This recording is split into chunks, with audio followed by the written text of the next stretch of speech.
Donc, bienvenue sur ce témoignage où on va parler de la posture d'écoute pour tout ce qui touche de près ou de loin aux situations traumatisantes. Donc, on accueille Marion Gobert aujourd'hui pour en parler. Et je pense que le plus simple, Marion, c'est que je te laisse d'abord te présenter un petit peu, nous dire quel est ton métier aujourd'hui et voilà, nous présenter en quelques lignes ton métier. Ok. Donc je suis Marion, j'ai 34 ans, je suis yogini et maman avant tout, d'une petite Lise qui a 21 mois aujourd'hui.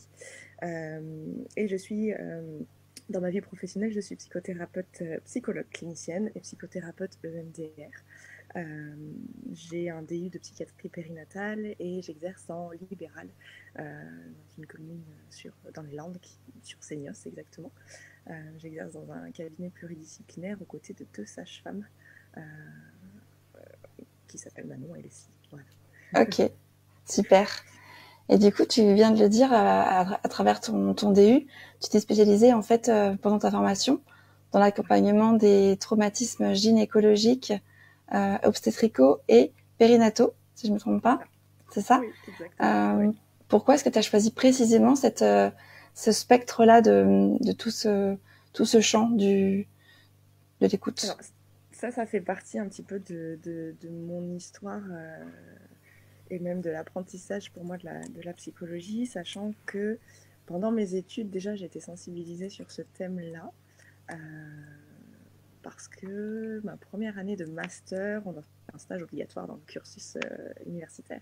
Et là, j'étais déjà en fait dans le service maternité et néonat D'accord. de l'hôpital de Valence. C'était dans la Drôme. Mmh. Et en fait, j'ai appris à exercer une psychologie déjà dans ce milieu-là. Donc ça fait maintenant presque 12 ans. D'accord, ok. Voilà. Euh, et c'est là aussi, à cette époque-là, c'est ma tutrice, Anne-Karine Grisner, qui m'a fait découvrir le MDR. Et cette pratique-là a vraiment révolutionné ma pratique de la psychologie, ou en tout cas mes apprentissages à l'université. Ah oui? Et je crois que je le dis très souvent à mes patientes, sans ça aujourd'hui, je ne serais plus psychologue, je pense. D'accord. Ah oui, Ouais. complètement. Oui, Le ouais, ouais. MDR en particulier, donc vraiment Le MDR en l'approche particulier. du Tout à traumatisme. fait. Ouais, Ok. exactement. Et en fait, je me suis aperçue que le MDR fonctionnait très très très bien pour tout ce qui était traumatisme périnataux, gynéco et obstétricaux, qui à l'époque, bon là ça commence un peu à revenir sur le devant de la scène, mais qui à l'époque était quand même très tabou, C'est vrai. euh, et où je voyais des femmes en situation de détresse, tu vois, qui consultaient soit pendant leur grossesse, soit en suite de couches, complètement désemparées, et souvent en état de stress post-traumatique. Voilà. Euh, et quelques séances en EMDR pour un traumatisme isolé suffisaient à retrouver une homéostasie Mmh. et un équilibre de vie. Donc, Est-ce que tu peux voilà. juste redire le mot que tu viens d'utiliser? Homéostasie, Oui, c'est ça. Est-ce que tu peux expliquer homéostasie? oui, c'est notre équilibre interne, tout simplement. Tu vois, Ok. c'est vraiment le fait d'aller bien. Je le résume par être en bonne santé, quelque part, D'accord, ok. tant physique que psychique. C'est un équilibre D'accord. de vie. Ouais, C'est pardon. quand on se sent un petit peu apaisé, c'est ça? Quand on n'a pas de grosses difficultés. Disons que c'est quand on va bien et qu'on n'est pas activé. Dans un jargon en Ok. EMDR, on dit ça, tu vois, c'est quand on n'est D'accord. pas activé. Mmh. Et pour reprendre ta question du début, pourquoi j'ai choisi, je sais plus, c'est pourquoi j'ai choisi mon métier, je crois, ou Oui, qu'est-ce pourquoi qui tu as m'a choisi de amené. travailler dans ce domaine-là en particulier? Voilà. Mmh. Du coup, c'est vraiment les objectifs, c'est vraiment viser la santé de la femme. D'accord. À travers la santé de la femme, c'est bien évidemment travailler sur la diade mère-enfant en Mmh. particulier. Donc, de plus en plus, il y a les papas, bien évidemment, hein, qui sont inscrits, mais en visant la diade mère-enfant, c'était la question de l'attachement, hein, viser l'attachement sécure. Je pense que je ne vais rien vous apprendre ici au village des naissances en parlant de ça. C'est viser donc, c'est prévenir des traumatismes aussi, notamment quand une maman, toi, par exemple, consulte pendant sa grossesse, Mmh. qu'elle veut venir travailler un accouchement pour qu'il soit le plus serein possible, ou bien qu'elle vient parce que il y a la résurgence d'anciens traumatismes de son enfance qui refont Mmh. surface, tu vois, voilà, avec la grossesse. Donc c'est quand même viser son mieux-être et, ouais, et le bien-être de la diade à venir, quoi. Mmh. Voilà. Et je crois qu'aussi, c'est aussi lutter quelque part. Alors, il y a un mot qui vient souvent en psychologie maintenant, c'est des adversités, le mot adversité. Je ne sais pas si tu en as entendu parler. Non. Les adversités de notre vie, si tu veux, c'est tous les traumatismes de notre vie, petits et grands, qui en fait ont un impact dans notre santé. D'accord. Ça... Notamment vis-à-vis des maladies. Donc, plus on a de l'adversité dans notre vie, notamment pendant l'enfance, plus on a le risque de développer des maladies chroniques. D'accord. Ce qui est horrible quelque part. Des maladies chroniques, même bénignes en fait, des petites comme des grandes maladies, quoi. Ok. Ouais. Et en fait, je crois que c'est lutter contre ça. Faire ce métier-là, pour moi aussi, tu vois, c'est lutter contre ça. C'est se dire que les adversités qui sont des traumatismes peuvent être travaillées, et donc du coup, non. Et lutter contre une potentielle fatalité. Voilà. Et c'est intéressant ce que tu dis d'ailleurs, parce que tu parles de traumas petits et grands, et c'est bien aussi de le redire, parce que souvent, et je parle notamment pour le MDR, on se dit, le MDR, c'est pour les grands traumatisés de la guerre, on pense souvent aux soldats. Or, j'imagine que tu reçois pas que des soldats qui ont fait la guerre, et c'est bien de redire en fait que les traumas, on en a tous, même quelque part, enfin, j'imagine même les gens qui vont bien, on a tous des petits traumas, certains plus grands que d'autres. Est-ce que tu pourrais redire un peu les traumas, qu'est-ce que c'est dans la vie de tous les jours pour la majorité des gens? Alors, un traumatisme va être défini pour moi par quelque chose qui n'est pas digéré. Donc en fait, c'est quelque chose qu'on ressent directement dans notre corps en général. Hein. Tu sais, cette fameuse sensation de faire il y a un truc qui passe pas là. Ou j'ai décidément pas digéré les choses. Voilà, ces phrases-là, moi, en consultation en tout cas, m'induisent directement vers quelque chose qui est susceptible d'être un traumatisme. Après, ce que je dis à mes patientes aussi, c'est, voilà, quand vous prenez une échelle, sur une échelle de 0 à 10, où 0 est une absence de perturbation ou un état neutre, 10 la perturbation la plus forte que vous puissiez ressentir, à combien êtes-vous quand vous pensez au pire moment de cet événement? J'ai pas besoin de la réponse, c'est souvent quelque chose que je dis à la première séance, tu vois, et je le dis aussi à titre préventif, c'est-à-dire que toute sa vie, l'idée c'est de pouvoir se poser cette question-là sur certains événements de sa vie. Ça va nous aiguiller sur oui ou non, je peux consulter. Ok. Au-delà de 3, en tant que psychothérapeute MDR, nous considérons que c'est un traumatisme. Ok. C'est super intéressant. Est-ce que ça veut dire que un bébé, dans la quasi-totalité des cas, subit un trauma quand il naît, puisque c'est un événement qui est quand même très fort, ou est-ce que on s'éloigne un petit peu parce que là on parle des bébés alors qu'on parle des femmes, mais finalement ça veut dire que toute personne toute personne en fait qui est née, donc toute personne a forcément au moins un petit trauma, celui de la naissance, quand on arrive et que c'est une situation dans laquelle on va devoir se réadapter après un petit peu de stress quand même. Ça peut. Et ça peut, c'est difficile parce que bien évidemment, les bébés ne parlent pas, donc on ne peut pas le savoir. Par contre, ce qui est sûr, c'est que dans l'hypothèse où ce serait le cas, pour certaines mamans qui le souhaitent, déjà d'une, retravailler sa propre naissance avec un protocole spécifique qui s'appelle le protocole des empreintes précoces. D'accord. Le MDR. Et de deux, pour les mamans qui viennent d'accoucher, qui ont eu des accouchements, tu vois, par exemple, compliqués, je pense à une césarienne en urgence, je pense à une délivrance avec des instruments, des ventouses, les forceps. Bref, je pense finalement à tout accouchement qui ne s'est pas déroulé comme la maman le pensait ou qui a pu faire choc.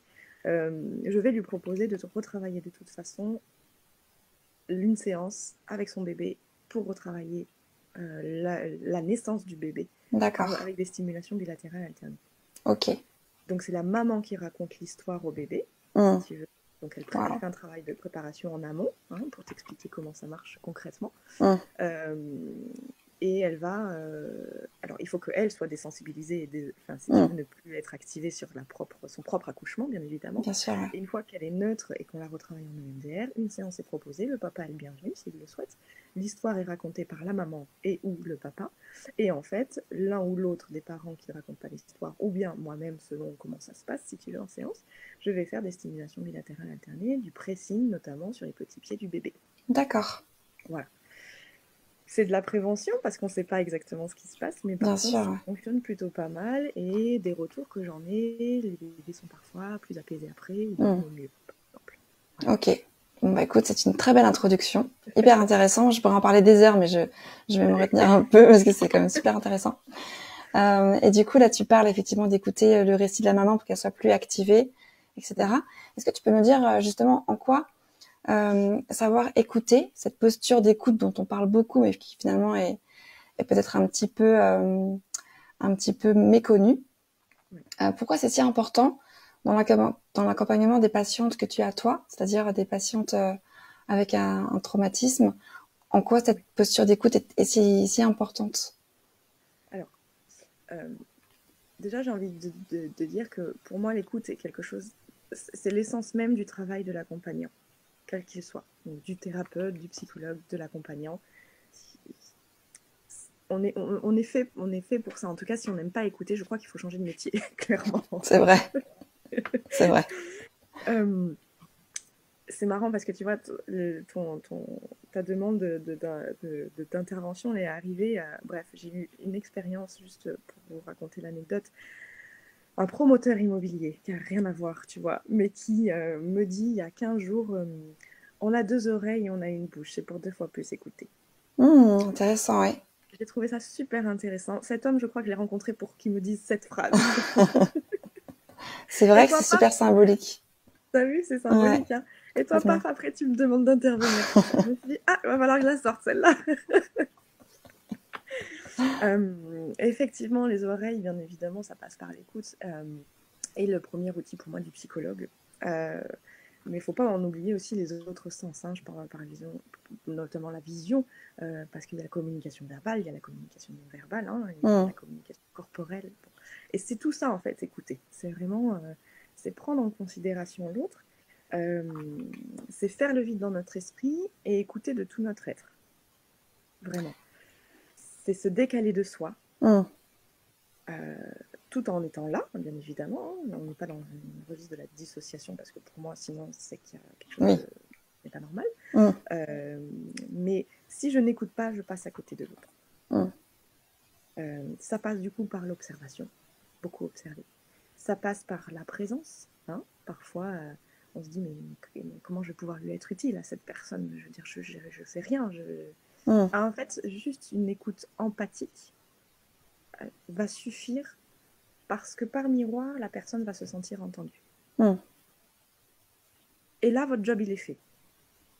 En fait, il suffit des fois de peu, mais c'est essentiel. Voilà. Et c'est vrai que tu dis présence. La présence est super importante parce qu'en fait, c'est aussi cette ouverture pour la patiente qui se livre et qui vient décharger quelque chose d'émotionnel très fort. Oui, tout à fait. Ça offre aussi une posture neutre, tu vois, je crois, l'écoute. Et donc, si on est neutre, et on n'en prend pas parti pour qui que ce soit, on est du coup dans la bienveillance et dans l'empathie. Hein, et on évite le piège de l'interprétation. Oui. Hein, ma formatrice en EMDR disait toujours, il y a des milliards et des milliards et des milliards de connexions neuronales dans notre cerveau, pardon. Ça veut dire qu'il y a des milliards et des milliards et des milliards d'interprétations et d'hypothèses possibles. Qu'est-ce que tu veux que moi, en 1 heure de consultation, j'aille toucher pile poil sur celle qui est la vraie, entre guillemets. J'aime pas ce mot-là non plus. Mais voilà. Tout ce que je sais, c'est que je ne sais pas. Ok. Donc, j'écoute. Ok. Et surtout, j'imagine qu'il ne faut pas non plus avoir peur des blancs. Alors évidemment que on n'est pas du tout dans la posture du thérapeute qui fait pendant toute la séance. Hein, c'est pas du tout l'idée, mais c'est vrai que en fait, les blancs parfois c'est aussi important parce que en fait la personne n'a pas fini de parler ou la personne a besoin d'un petit temps aussi pour souffler, pour digérer ou pour avancer. Oui. Alors. Effectivement, le silence a son importance aussi, et le silence est aussi une parole. Alors, ceux qui me connaissent, jamais au sein de mes consultations, il y a des blancs pendant, effectivement, comme tu disais, hein, je pense que je ne suis pas dans le cliché du psychologue qui va faire ou qui va faire des sauts de cou pendant que le patient... mais quand la personne me parle de sa subjectivité, là où je prends la parole, c'est souvent pour reformuler, paraphraser. Okay. Et du coup, j'évite de me tromper. tu vois. Mm. Je pense par exemple à une maman, tu vois, une maman en dépression du postpartum là, que je reçois et qui me dit parfois Marion, j'ai envie de mourir. Bon, c'est dur comme propos. Mm. Comment on fait pour accueillir ça? Pas facile. Ouais, Hein. Puis c'est pas facile parce que ça peut me faire aussi vibrer des choses en moi. D'accord? complètement, ouais. Une posture d'écoute et une posture empathique, ça va être de reformuler en entendant ce que la patiente m'a dit et en disant ok, vous avez envie de mourir. Et là, elle va continuer, si tu Mm. veux, sa chaîne associative. Et ça va débloquer, ça va aller vers une communication. Alors qu'une personne, si tu veux, lambda, qui n'est pas formée à l'écoute, peut-être une amie à elle, pourrait être terrorisée d'ailleurs par cette idée-là et avoir Complètement. peur Paniqué, ouais. paniquer, oui, avoir peur d'une tentative de suicide, avoir peur pour son ami, avoir peur de perdre son ami. Bon, bref, on comprend tout à fait. Mm. Mais une écoute empathique d'un accompagnant n'a pas peur pour moi de ce genre de thématique-là et Mm. peut y aller. Et c'est OK. Et c'est pas parce qu'on en parle, au contraire. Enfin, c'est pas parce qu'on en Mm. parle qu'on va passer à l'acte.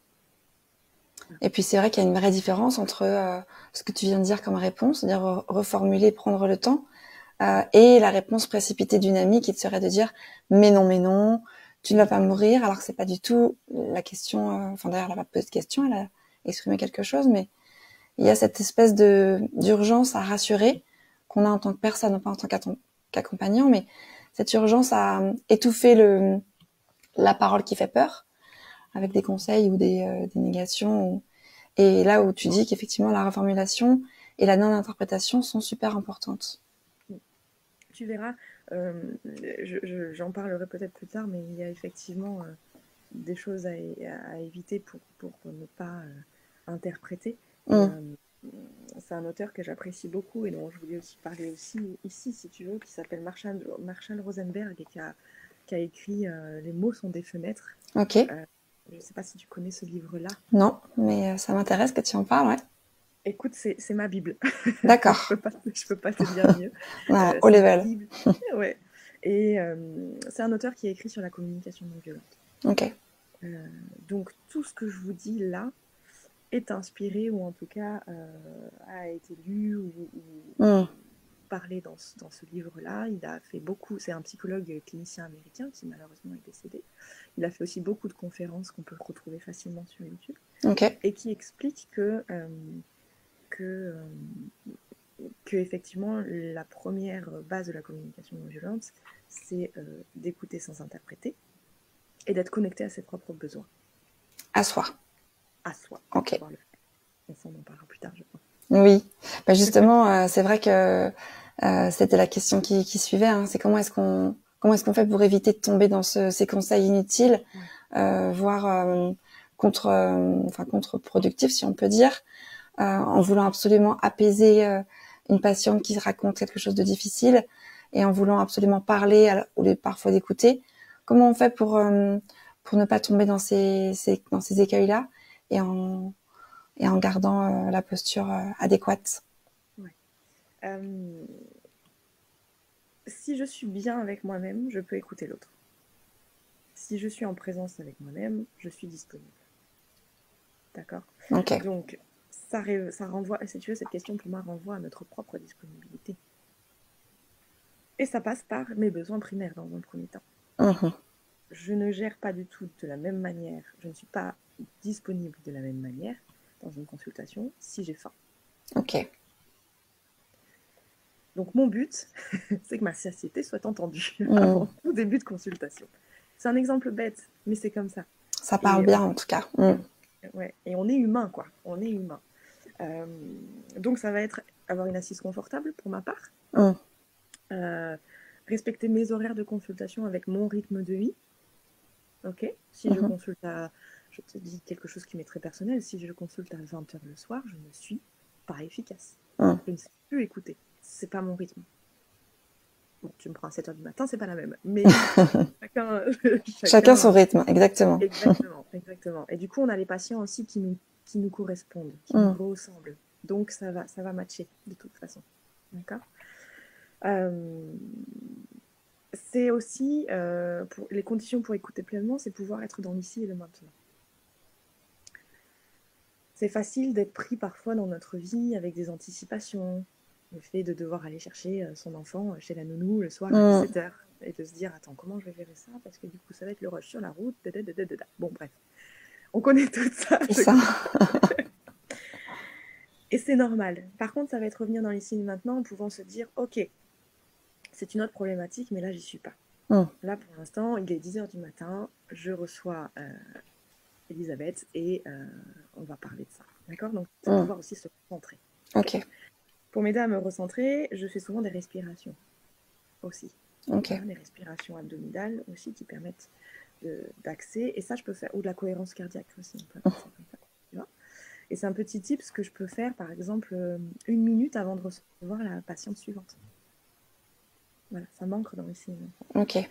Me rappeler sans cesse que tout ce que je sais, c'est que je ne sais pas. Donc jamais prendre du principe que je sais déjà ce que la personne va me dire en fait. Mais super intéressant ça. Ouais. Mais qu'il y a toujours quelque chose de différent ou de sa propre subjectivité qui va mettre à portée. Donc, si je pars du principe que je ne sais pas et que je ne suis pas la personne qui sait que le patient, tu vois la posture sachant ignorant quoi, qu'on pouvait rencontrer fut un temps dans les cabinets, ouais. Dans les cabinets, ça va être de se dire du coup, si je ne sais pas, je dois apprendre. Donc je dois me connecter à cette personne qui est en face de moi. Tu vois? Ouais. C'est un paradigme que je trouve intéressant parce que du coup, ça ramène aussi dans l'ici et maintenant. Ce qui est certainement encore plus vrai dans ton cas, j'imagine que tu reçois par exemple beaucoup de mamans qui ont vécu des situations, si on les regarde très très superficiellement, elles sont potentiellement identiques. Elles ont vécu toutes les deux une violence à tel moment de leur vie, ou un traumatisme à tel moment, ou en postpartum, ou à l'accouchement. Et finalement, la posture, c'est de se dire, en fait, chaque histoire est différente. Et c'est pas parce que j'ai déjà écouté juste avant une personne qui a vécu une dépression du postpartum, comme tu le citais, que cette maman qui arrive et qui vit une dépression elle aussi, je vais lui dire comment faire et par où aller. En fait, elle arrive avec sa propre histoire qui potentiellement est complètement différente. Exactement. Donc, j'ai curieuse. Okay. Exactement. La première raison pour laquelle les patientes consultent sont des symptômes. Tu vois, ça va être un accouchement traumatique, ça va être une dépression du postpartum, ça va être une fausse couche, une IVG, une IMG, un deuil périnatal. Pour de la gynécologie, ça peut être de l'endométriose. Tu vois. Effectivement, tous les symptômes se ressemblent, en tout cas dans leur globalité. Contre toutes les histoires sont uniques. Et la conséquence du symptôme, c'est le problème qu'on cherche dans l'histoire de chacune. Hyper bien résumé, effectivement. Ouais, complètement. Complètement. Et alors peut-être que tu voulais rajouter quelque chose, hein, je veux pas te couper. Parce qu'en fait, j'ai tellement envie de te poser plein de questions que je vais te laisser moi aussi parler. Je vais essayer de savoir aussi moi aussi t'écouter. Je me sens écoutée. Bon, ok, très bien. Oui, non, juste pour reprendre ta question, c'était sur les conditions pour écouter pleinement. La dernière chose que j'ai déjà dit en amont, et tu connais mon point de vue maintenant sur ça, ça va être de se taire. Ok. Ça veut pas dire des gros blancs, ça veut juste dire laisser parler la personne. D'accord? Juste la laisser aller là où elle veut aller. Ça veut pas dire que des fois je recadre pas. Parce que notamment en thérapie EMDR, on part du principe que ce qui va être efficace pour retraiter un traumatisme, ça va être les stimulations bilatérales alternées. Donc parler juste comme ça sans parler, il n'y a pas de retraitement au niveau cérébral qui va se faire. Par contre, du coup, je peux laisser la personne parler, mais je vais m'approcher d'elle et sur ses genoux, je vais faire du tapping. On appelle ça comme ça, du tapping. Je ne sais pas si tu connais. Voilà, ça va être le principe de stimuler les hémisphères cérébraux en tapotant sur les genoux de mon patient pour réactiver les réseaux mémoire et aller chercher l'information au niveau réseau mémoire dysfonctionnel pour aller les restocker au niveau du cortex frontal. Bon, bref, c'est un peu compliqué. Quand on connaît un peu le MDR, ça parle bien en tout cas. Bon, ok, super. Et là c'est bon. Là, je peux laisser parler. D'accord? Libérer l'émotion. Voilà. Mais souvent, je laisse parler en m'approchant et en faisant au moins du tapping. Et j'écoute. Et je me tais. Jusqu'à ce que la pelote de laine soit vide. qui arrive plus vite que ce qu'on pense. C'est vrai? Oui. Quand il y a la place, en fait, c'est ça? Je crois. Ça fait beaucoup écho à un livre d'Anna Roy qu'elle a écrit qui s'appelle Histoire de sage-femme, où elle parle justement de tout ce qu'elle appelle les maltraitances gynéco. Et elle parle de cette fois où elle a dû aller annoncer la mort in utero d'un bébé à une patiente. Et elle n'avait pas le temps du tout d'écouter. Donc la patiente n'a pas eu le temps de décharger. Et elle disait, en fait, si j'avais pu, parce que c'était vraiment une contrainte pour elle, hein, si j'avais pu m'asseoir et simplement écouter, elle aurait pu tout décharger à ce moment-là. Et juste peut-être pleurer, hein, pas forcément raconter ou parler, mais décharger. Et le fait est qu'elle n'avait pas le temps, cette sage-femme qu'on connaît toutes, et qu'elle a dû repartir ou même juste parler très vite. Et elle disait c'était une violence parce qu'en fait, là, il fallait écouter. Et je pouvais pas. Oui, le cadre institutionnel, effectivement, place parfois dans des situations et dans des obligations. La vie, hein, de manière générale. Hein, c'est ça. J'ai eu aussi des loupés, tu vois, en consultation. Bien évidemment, personne n'est parfait, donc, mais ça n'empêche pas de reprendre, tu vois, je pense. De pouvoir dire, bon, bah, je crois que là, j'ai pas géré ou j'ai pas foiré ou j'aimerais faire différemment. Est-ce que vous aimeriez revenir à un autre moment? Tu vois? Ouais. En tout cas, savoir se taire, c'est important et c'est bien de le redire parce qu'on le dit parfois très très vite. Mais savoir se taire, c'est aussi prendre bien conscience que l'écoute, parfois, elle se fait en plusieurs phases. On ne se livre pas d'un coup comme ça, comme une mitraillette, mais parfois, il faut le temps aussi de se livrer, quoi. Ouais, et puis de laisser exprimer aussi les émotions. Les émotions n'ont pas forcément toujours les mots. Hein. Tu dis tout à l'heure dans ton exemple avec Anawa, là, c'est vraiment accueillir par exemple tes pleurs. Hein. Des séances où pendant une demi-heure, avec du tapping, mais la maman va pleurer. Alors j'ai l'impression que je fais rien, mais en fait, ça suffit. Je sais juste que je suis pas dans l'action, je suis là, c'est tout. Et puis il y a peut-être aussi des femmes qui attendent un peu parce qu'elles se retiennent, elles se disent il faut pas que je laisse sortir. Et le fait qu'il y ait du temps, bah, du coup, ça laisse aussi la possibilité, si elles le souhaitent, de lâcher cette émotion-là. Et comment tu fais toi pour te protéger? Parce que là, on parle de situations qui sont forcément compliquées pour beaucoup de monde. Hein. On a tous, a priori, quand on n'est pas du métier, c'est souvent difficile pour un être humain d'être face à quelqu'un qui pleure, par exemple. Alors, au-delà de ça, à quelqu'un qui raconte quelque chose de difficile, que ça fasse écho ou pas, hein, comment tu fais toi pour te préserver de ce qui t'est livré en émotion? Alors, pour me préserver, qu'est-ce que je fais? Je respire. Hein, c'est ce que je te disais déjà tout à l'heure. Je me mets aussi souvent dans ma bulle de protection. C'est-à-dire que c'est un exercice en méditation et que c'est connu maintenant, tu vois, chez les soignants, qui va être de m'imaginer mon espace dans lequel je suis en sécurité. Et qui, peu importe ce que l'autre personne va pouvoir vivre en face de moi, ça ne m'atteint pas. Ok. Donc c'est un exercice personnel hein, qu'on crée. C'est assez efficace et ça fait du bien. Après, comment me protéger? Je reviens sur l'homéostasie dont je te parlais tout à l'heure. Ça va être avoir mon équilibre de vie. D'accord. Donc après mes séances, ça va être avoir un sas de décompression. Ça va pouvoir être aller à mon sport. Tu vois. Ça va aller me promener à la plage. Ça va être des choses qui me reconnectent dans l'ici et le maintenant toujours, mais à ma réalité. Et pouvoir me détacher, me distancier en me disant cette histoire n'est pas la mienne. Ouais, ok. Voilà. Donc tous ces exercices-là vont me permettre d'accompagner ça. Est-ce que le fait justement d'être là, tout à l'heure tu parlais de ta vocation, de ce qui t'a conduite à accompagner toutes ces femmes, est-ce que ça fait partie aussi de la façon dont tu te préserves parce que finalement tu les accompagnes et tu les aides, donc face à tout ce qu'elles te racontent qui potentiellement est difficile, le fait de te dire que toi justement tu travailles à cette homéostasie, je l'ai bien prononcé? Oui, bien sûr. Oui, je pense que c'est la question de donner un sens aussi à son métier, bien évidemment. Me dire que je mets une pierre à l'édifice dans un réseau de professionnels soignants qui accompagnent une maman pour aller mieux, bien évidemment que c'est agréable de se lever le matin en disant, ben voilà, je donne du sens aussi à C'est ma ça. vie et à mon métier à travers ça, bien sûr. C'est pas comme écouter une histoire difficile en se disant je peux rien y faire, c'est difficile et je peux rien y faire. Même si évidemment t'es pas une magicienne avec une baguette automatique, mais c'est une posture qui est encore différente parce que on n'est pas, pour le coup là, on n'est pas l'ami qui écoute en se disant je suis démunie, j'ai pas les ressources, je sais pas quoi faire. Et... Pour avoir des amis, ils n'ont pas besoin de nous. Hein. Ils n'ont pas besoin de payer non plus, donc effectivement. Ouais, tout à fait. Ok. Tout à fait.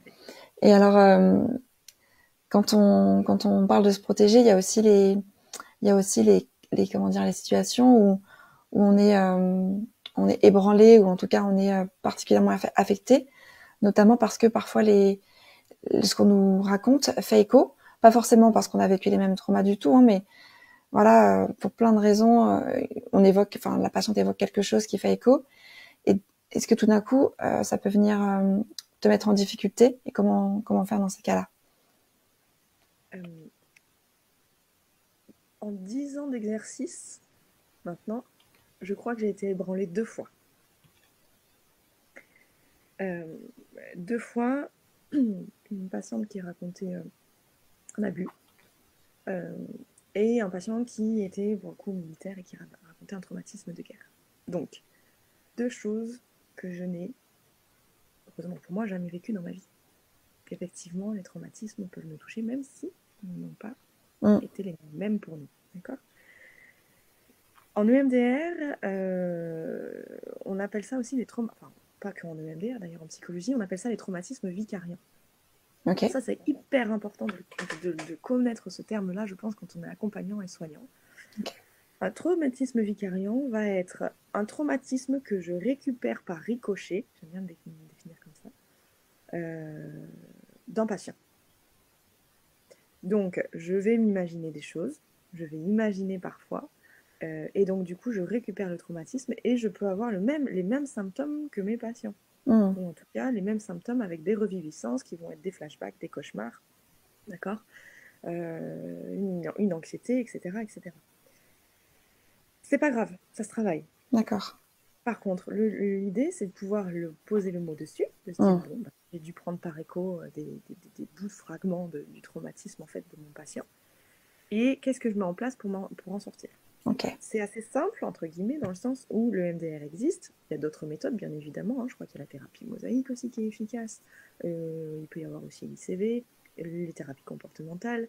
Et l'idée, ça va être de pouvoir sortir de la sidération, débriefer, déjà, dans un premier temps. Donc, qu'est-ce que j'ai fait après ces 2 séances?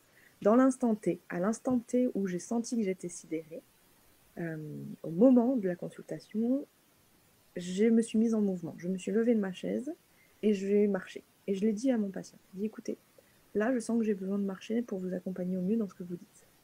C'est absolument pas un problème. Jamais, ça n'a jamais été un problème.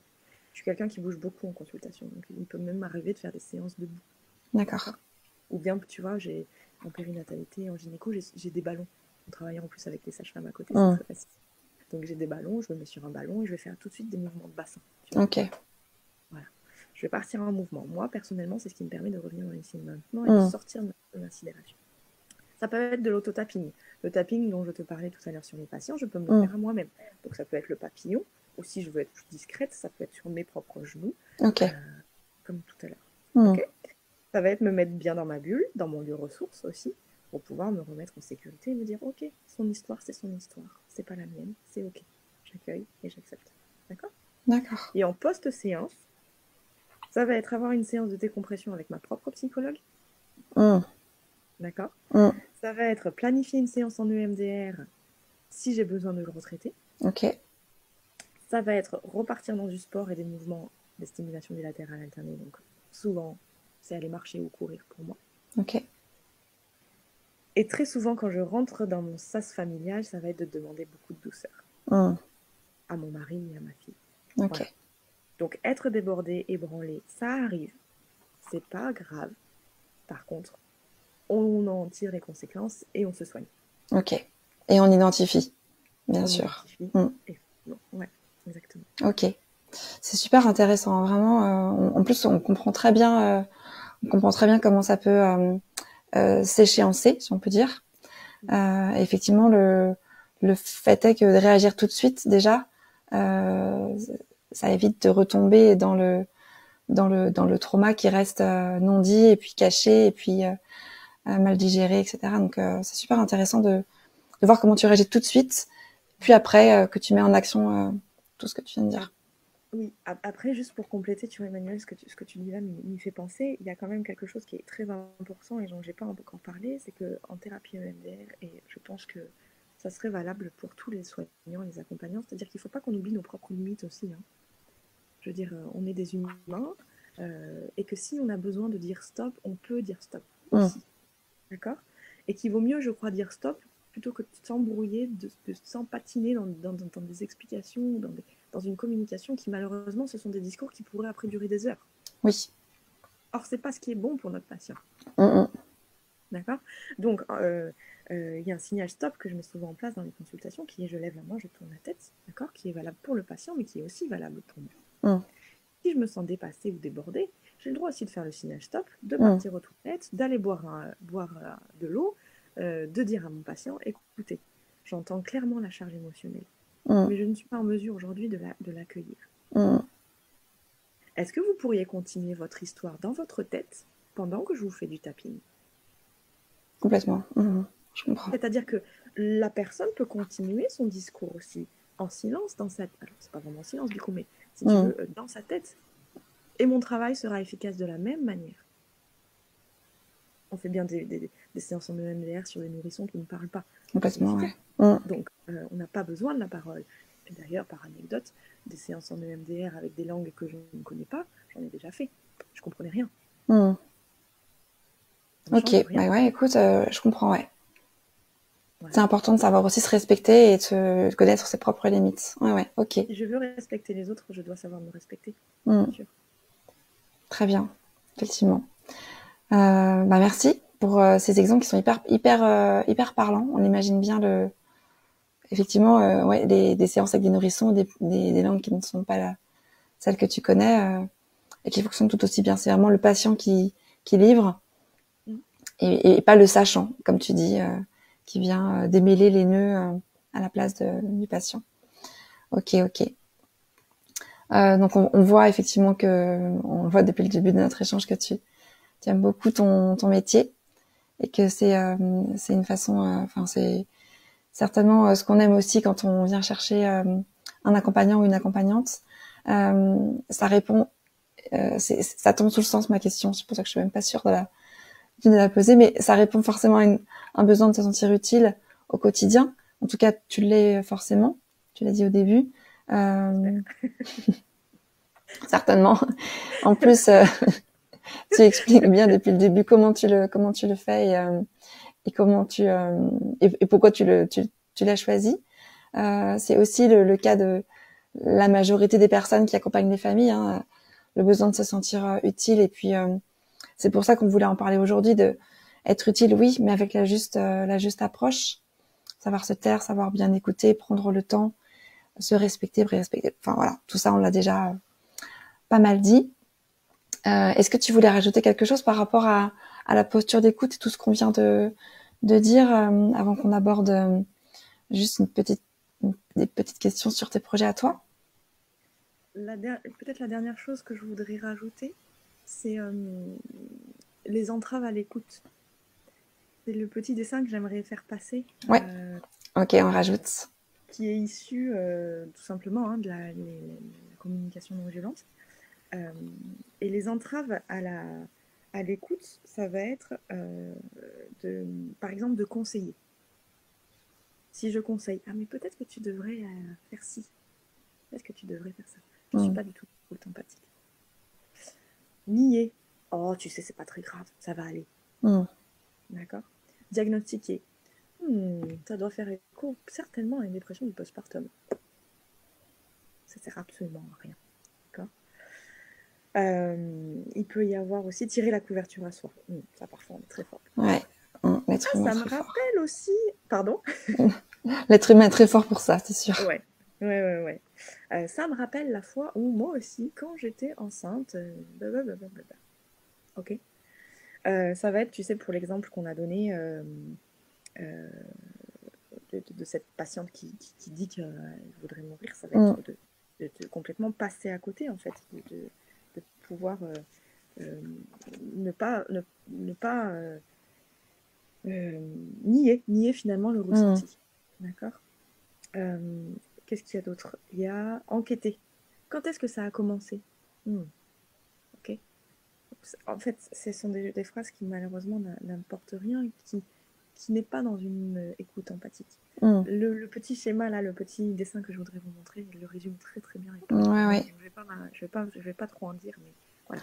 On le voit là, à l'écran, les obstacles avec les petits personnages. Ouais, on voit bien conseiller, nier, enquêter, diagnostiquer, ramener à soi les entraves principales et dans lesquelles on peut effectivement très vite tomber quand c'est pas notre métier, qu'on n'est pas formé à ça. Tout à fait. Une chose qui est importante quand on écoute, c'est qu'après on peut savoir orienter. Et je crois que c'est aussi pouvoir se rester à sa place et pouvoir se dire, je ne suis que psychologue. S'il y a des questions de l'ordre du médical, je vous réorienterai vers votre gynécologue ou vers votre sage-femme, tu vois. Complètement. Réorienter, hyper important. Et réorienter. Mais pour réorienter, il faut savoir écouter, il faut comprendre le besoin et la demande de la personne. Je crois qu'on est aussi accompagnante en périnatalité. Ça peut être aussi simplement de se dire, ok, là je dépasse mes compétences, c'est-à-dire que là je pense clairement qu'il vous faut une psychologue, je préfère vous donner un contact de Tartampion ou Tartampion. Ok. Et pouvoir faire aussi le signal stop. Les gens comprennent très bien.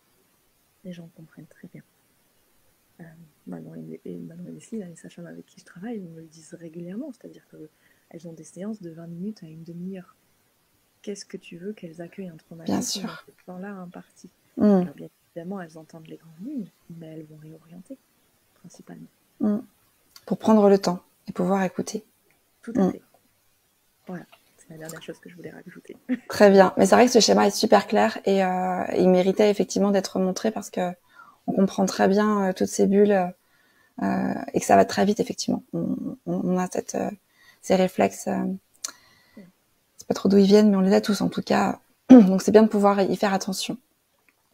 Est-ce que, merci pour tous ces témoignages, pour tous ces éclairages hyper clairs, vraiment Marion, sur ce qu'on évoque. Enfin, en tout cas, moi ça me paraît limpide et c'est super riche de pouvoir le dire.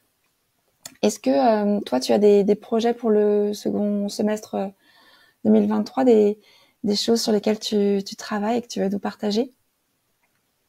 Si j'ai pas de projet, moi je meurs. Donc oui, j'ai des projets. C'est dit. C'est ça.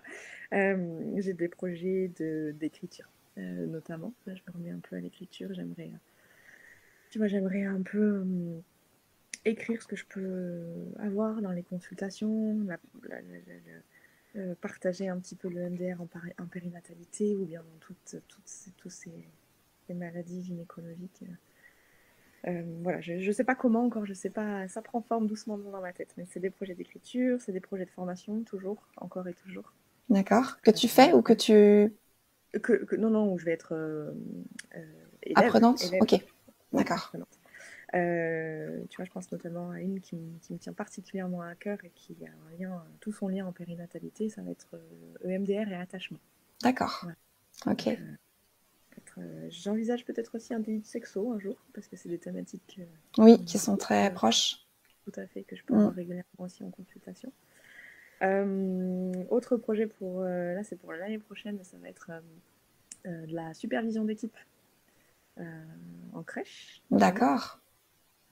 Et d'ailleurs, j'en profite juste pour dire que la supervision est très très importante dans notre pratique tous. Être soi-même.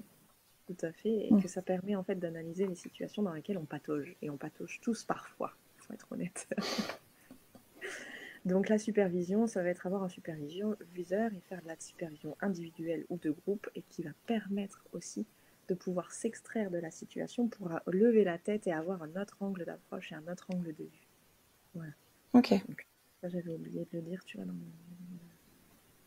dans mes propos, mais ça fait partie aussi des petites choses que je peux mettre en place plus tard quand je me sens un peu ébranlée dans une consultation. Ouais. Ok. Et des projets de voyage. J'ai pour projet d'emmener ma fille pour la première fois dans un avion. Waouh! À quel endroit? Voilà. Voilà. Est-ce que tu sais déjà dans quel endroit? Quelle destination? On ne sait pas encore. Ça sera de la last minute. D'accord. Et c'est un projet qui est à court terme ou à moyen terme? Non, à court terme. Non, à court terme. D'accord, ok. Bon, bah super, dis donc, ce sont des beaux projets. En plus, tu nous fais faire un petit peu de teasing, là.